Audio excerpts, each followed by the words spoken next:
জুলাই দেখতে দেখতে আমাদের গণ অভ্যুত্থানের 1 বছর প্রায় চলে আসলো।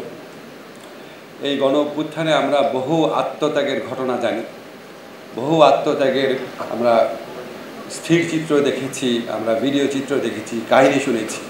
কিন্তু আপনাদের যে আত্মত্যাগ, এটা না আসলে চোখে দেখা যায় না, কিন্তু এই আত্মত্যাগ কোনো আত্মত্যাগের চেয়েও কম না। এটা একটা বিশাল আত্মত্যাগ। কারণ আমরা বুঝি একটা মানুষ সৌদি আরব বা আরব আমিরাতের মতো দেশে, যেখানে অত্যন্ত স্ট্রিক্ট আইন, অত্যন্ত কঠোর ফৌজদারি আইন, সেই জায়গায় নিজের জীবন, জীবিকা, নিরাপত্তা সমস্ত কিছু ঝুঁকির মধ্যে ফেলে, চরম ঝুঁকির মধ্যে ফেলে আপনারা গণ অভ্যুত্থানকালে যে সংহতি দেখিয়েছেন, এটা আমি জানি না আর কোনো নজির আর কোথাও আছে কি না। তা আপনাদের প্রতি আমাদের কৃতজ্ঞতা শেষ নেই। আগেও জানিয়েছি, আবারও জানাচ্ছি যে আপনাদের প্রতি আমাদের সশ্রদ্ধ কৃতজ্ঞতা জানাচ্ছি অসীম আত্মত্যাগের জন্য। এবং আরেকটা জিনিস আমার কাছে মনে হয়, আপনারা যখন এই আত্মত্যাগটা করেছেন, আপনারা তো জানতেন না ডক্টর মোহাম্মদ ইউনূস উনি অন্তর্বর্তীকালীন সরকারের দায়িত্ব নেবেন, উনি একটা ফোন করবেন, আপনারা ছাড়া পাবেন, এটাও আপনারা জানতেন না। তো সম্পূর্ণ আপনারা জেলে থাকার, জীবন জীবিকা বিপন্ন হওয়ার ঝুঁকি নিয়ে আপনারা জিনিসটা করেছেন, এটা আসলে ভাষায় প্রকাশ করার মতো না।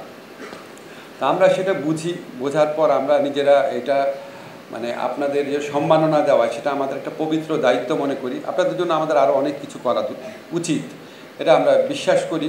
আমরা যতটুকু আমাদের সামর্থ্য ছিল চেষ্টা করেছি, তার বাইরে আরও কিছু পরিকল্পনা আছে, নিশ্চয়ই আমাদের সচিব সাহেব বলেছেন। আশা করি আমরা চলে যাওয়ার আগে, এই সরকার চলে যাওয়ার আগে কিছু জিনিস অন্তত বাস্তবায়ন করে যাব। এর মধ্যে একটা আমার খুব অ্যাম্বিশিয়াস প্রজেক্ট আছে, আপনাদের কয়েকজনের সাথে কথা বলেছিলাম।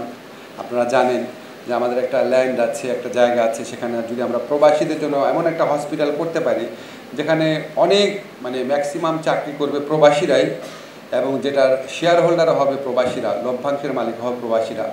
এটা আমার অনেক ইচ্ছা আছে, চেষ্টা করছি, সবসময় এটা নিয়ে আমরা লেগে আছি। অনেক প্রসিডিওর থাকে বাংলাদেশে, জানেন, অনেক অফিসের অনুমতি নিতে হয়, প্রজেক্ট পাস করতে হয়, একনেক করতে হয়, প্রি একনেক করতে হয়, অদ্ভুত একটা ব্যাপার।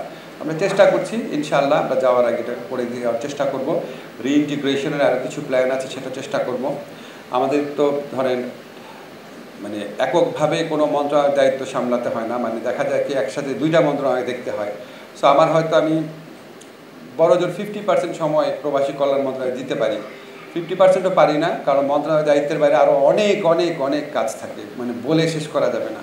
একটা জিনিস শুধু মনে রেখেন যে বাংলাদেশের স্বাধীনতার পর থেকে বাংলাদেশে আমাদের কখনো মাল্টিপল ভিসা দেওয়া হতো না।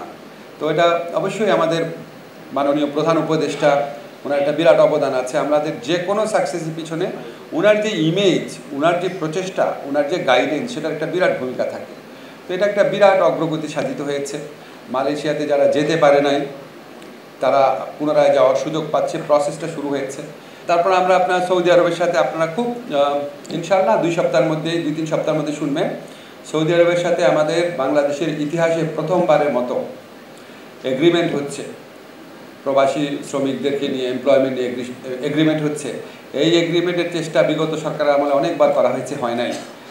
ভারত বা পাকিস্তানের সাথেও এগ্রিমেন্ট নাই, বাংলাদেশের সাথে এগ্রিমেন্টটা হতে যাচ্ছে। হলে আমাদের সৌদি আরবে যারা শ্রমিক ভাই বোনরা আছেন, তাদের নিরাপত্তা এবং সুরক্ষা আরও বৃদ্ধি পাবে আমরা বিশ্বাস করি। আমরা রিইন্টিগ্রেশনে কিছু কিছু প্ল্যান নিয়েছি। আমরা প্রসেসটা অনেক সিম্পলিফাই করেছি মিনিস্ট্রির মধ্যে, যাতে আপনাদের ভোগান্তি হয়রানি কম হয়। যে কোনো খোঁজ খবর নিলে না বিদেশে পা দেওয়া মাত্র একটা বেহেশত পাবেন না, মোটেও না, প্রশ্নই আসে না। এই সরকারের দায়িত্ব নেওয়ার পর সমস্ত শ্রমিকদের জীবনযাত্রা দেখেছি। আমি আপনাদের আগে বলেছি, আবারও বলি, সৌদি আরবে এমন অবস্থাও দেখেছি বাংলাদেশের সবচেয়ে খারাপ বস্তিতেও মানুষজনের চেয়ে ভালো থাকে। এত খারাপ জীবন, 8 লক্ষ 9 লক্ষ টাকা খরচ করে যাওয়ার পরে। আপনারা জানেন আমি মিথ্যা কথা বলছি না। কাজে ভালো মতো খোঁজ খবর নিয়ে যান, এত ডেসপারেট হয়ে যায় না। আপনার যদি 10 লক্ষ টাকা থাকে বিদেশে যাওয়ার মতো, 10 লক্ষ টাকা দিয়ে বহু বিজনেস বাংলাদেশে করা যায়। আমার ড্রাইভার, এই 7-8 বছর যাওয়া আমার ড্রাইভার, সে বলছে সে আর চাকরি করবে না, বিয়ে করেছে বলে চাকরি করবে না। আমি কেন? বলে বিজনেস করবো।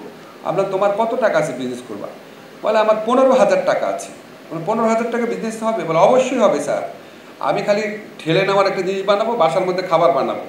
আমার কত টাকা লাভ হবে? বলে ডেইলি 1,000 টাকা। আমি বললাম তুমি শিওর? বলে স্যার আমি তো করোনার আগে করতাম ব্যবসা। আমি আপনাদের সত্যিকার ঘটনা বলছি। এই দেশে 18 কোটি মানুষ, কত কনজিউমার, ছোট্ট একটা দোকান দিয়ে বসলে কত লাভ হয়। আমি আপনাদের নিরুৎসাহিত করছি না, কিন্তু ডেসপারেট হয়ে যায় না। অনিশ্চিত একটা ভবিষ্যতের দিকে ঝাঁপ মেরে দিলেন 10 লাখ 15 লাখ টাকা খরচ করে। Please don't do it. 10 lakh 15 lakh টাকা থাকলে আপনি এত অসহায় না, একটু বুদ্ধি করেন, দেশের ছোট একটা ব্যবসা করেন। সেকেন্ড কথা হচ্ছে, যারা বাইরে যাচ্ছেন আপনাদের কাছে স্বনির্বন্ধ অনুরোধ, যারা আমাদের প্রবাসী শ্রমিক ভাই বোনরা আছেন তাদের মধ্যে 99% ভালো মানুষ, ঠিকমতো কাজ করেন। বাকি 1% সেখানে অনেক ধরনের ঘটনার জন্ম দেয়, যেটার জন্য 99%-এর অনেক কষ্ট হয়, এবং ওই দেশগুলোতে লোক পাঠাতে আমাদের আরও কষ্ট হয়। আমি আর লুৎফে ভাই যখন মালয়েশিয়ার স্বরাষ্ট্রমন্ত্রীর সাথে আলাপ করছিলাম যে সব দেশের জন্য হচ্ছে মাল্টিপল ভিসা, আমাদের জন্য কেন মানে ওয়ান ওয়ে একটা একক ভিসা কেন, মাল্টিপল ভিসা না কেন?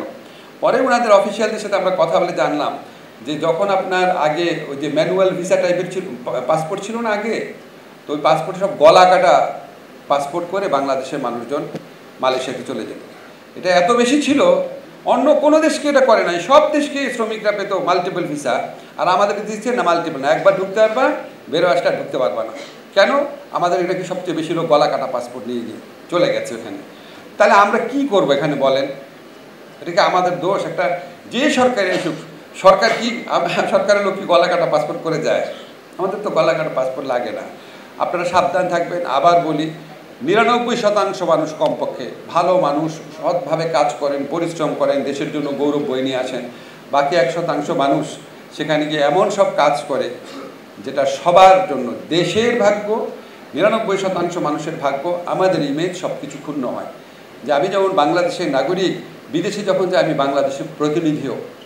তো আমরা সবাই যদি সবার দায়িত্ব পালন করতে পারি, ইনশাল্লাহ আগামীতে আমরা প্রবাসী যারা ভাই বোনরা আছেন তাদের জন্য আরও কল্যাণকর একটা ভবিষ্যৎ রেখে যেতে পারবো। আমাদের প্রবাসী ভাইরা আরও নিরাপদে আরও ভালো জায়গায় চাকরি করতে যেতে পারবেন, সেটার জন্য আমরা চেষ্টা করব। এবং আমরা, আপনারা জানেন আমাদের সরকারের নীতি হচ্ছে আমরা ক্রমান্বয়ে হাই স্কিল জবের দিকে যাওয়ার চেষ্টা করছি। খবরের কাগজ, নিখাত, নির্ভীক, নিরপেক্ষ।